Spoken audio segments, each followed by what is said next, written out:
Alors la Gemara de Chok l'Israël ce matin, Zevachim 54b. Darash Rava, Maï dirtiv, Vaelech David ou Shmuel, Vaishvu Beneot Barama. Dit Rava, que veut dire le verset dans le livre de Shemuel? Et David et le prophète Samuel sont partis à Nayot Berama. Vechimanian Nayot et Sel Rama. C'est deux endroits différents et ils sont partis Nayot Rama. Qu'est-ce que ça a à voir un avec l'autre? Et là, Rava il dit, et là, Shayu Yeshvim Barama, ils étaient sur une colline. Voskim ben Noyo shel Olam. Nayot, ça vient du mot Noy. Noy, c'est la beauté. Ils étaient sur une colline en train de discuter de la beauté du monde.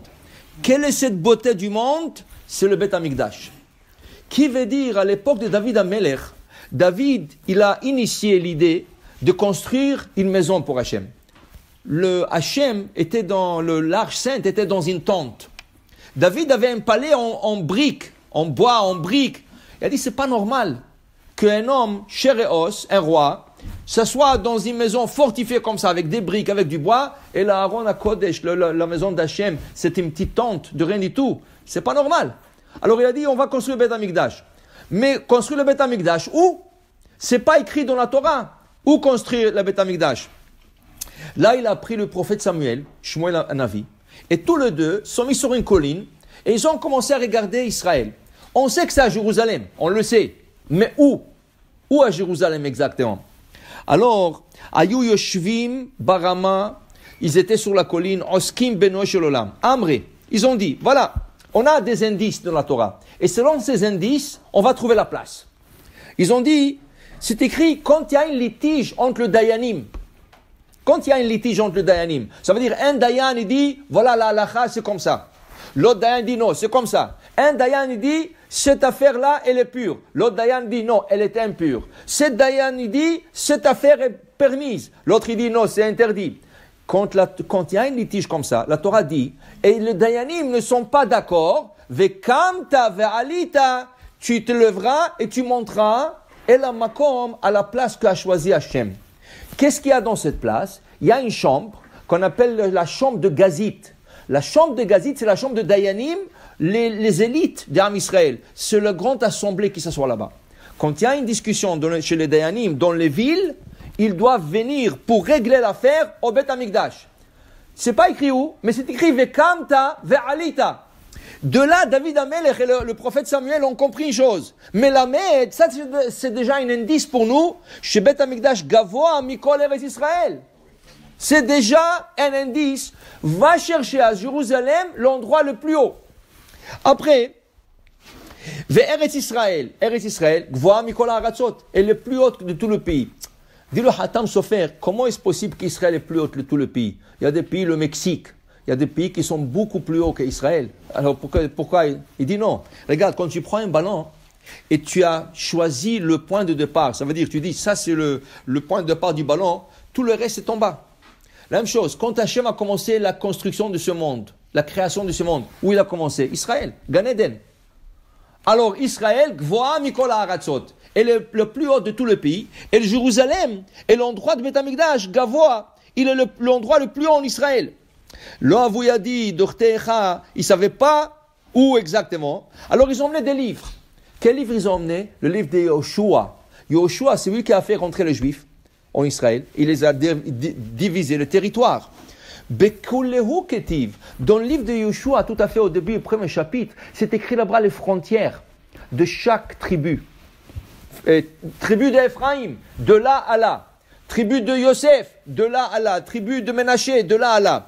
Bekulehu, ils ont remarqué dans les textes, dans toutes les frontières, c'est écrit Ve'arad ve'ala. Là, la frontière est descendue, la frontière est montée. Ça veut dire, quand là on dit la frontière est descendue, c'est pas la frontière. Ça veut dire le niveau bas, le niveau haut, le niveau bas, le niveau haut. Maintenant, Vetahar Agevul, Beshevet Binyamin, la tribu de Benjamin, quand c'est écrit la frontière, Ve'ala Ketiv, Ve'arad Loktiv. Là-bas c'est écrit Ve'ala.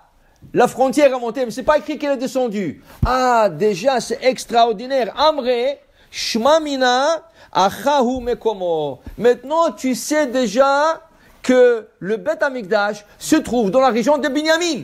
Waouh, tu as réduit maintenant tout Israël, tu as réduit dans une région, Binyamin. Maintenant, qu'est-ce qu'il faut chercher? Attends, Binyamin, il faut chercher dans la région de Binyamin le point le plus élevé de la terre. Là, tu vas trouver l'emplacement. Alors, ils ont dit, voilà, on va chercher Savour Livne Ben Etam à Jérusalem, pas loin de Jérusalem. Il y a un endroit qui s'appelle Ein Etam. Ein Etam. Ein Etam, c'est le point le plus haut de Jérusalem. Au niveau de la terre, c'est le point le plus haut. Il dit, ah voilà, on va construire le Beth Amikdash à Ein Etam. Amré, non. Après, ils ont dit, non, on ne peut pas le construire là. Pourquoi?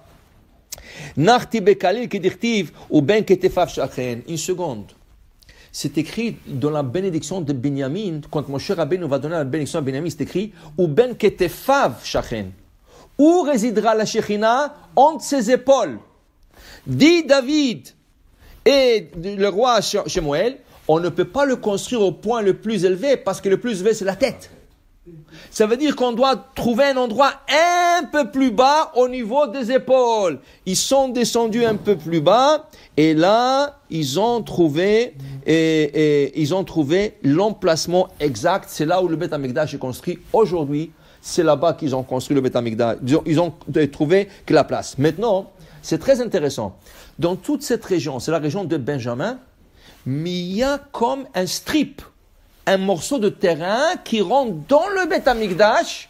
Et à qui appartient ce strip, ce petit terrain? Yehuda. C'est rien qu'un petit endroit. Selon le livre de Yoshua, si tu suis, tu regardes qu'un petit morceau de terrain, tout petit, il rentre. Et où est-ce qu'il rentre? Il rentre exactement dans la chambre de Gazit. Là où s'assoit le Dayanim. Et d'où devient le Dayanim? De la tribu de Yehuda. Le Dayanim, velo yasur shevet Yehuda, Yehuda, Mehokek, le Mehokekim, le faiseur de la loi juive, le décision, c'est la tribu de Yehuda. Exactement dans la région de Binyamin, dans la chambre de Gazit. C'est extraordinaire ça. Alors ils ont dit, voilà, on a trouvé exactement l'emplacement de Beth Amikdash, Vedi la Gemara val davar ze. Et à cause de cela que David a pu trouver à travers le verset, à travers la Torah, l'emplacement de Beth Amikdash, Nitkane doeg à Adomi be David. L'homme le plus chacham à cette époque, le roi Salomon n'a pas encore né. L'homme le plus chacham à l'époque de David Amer, c'était Doeg à Adomi. Et Doeg à Adomi, c'était le premier conseiller du roi Shaoul. Lui, c'était un chacham. Quand tu lui parlais d'une halakha, il te donnait 300 exemples sur la halakha. 300 ressources sur une halakha. Okay? C'était l'homme le plus chacham en Israël. Lui, il a cherché aussi, il n'a pas pu trouver l'emplacement de Beth Amikdash. Quand David il l'a trouvé, il était jaloux de lui au point qu'il cherchait sa mort. Et c'est là qu'il chauffait le roi Shaoul pour aller poursuivre David pour le tuer. Parce que David Amelech, il a trouvé l'endroit de placer Mikdash. À la fin, David ne va pas le construire. Okay? Moi, il a eu le srout de trouver la place. Okay? Et c'est là-bas qu'on a construit le Beth Amikdash. Baruch Adonai, il est en l'âme. Amen ve Amen.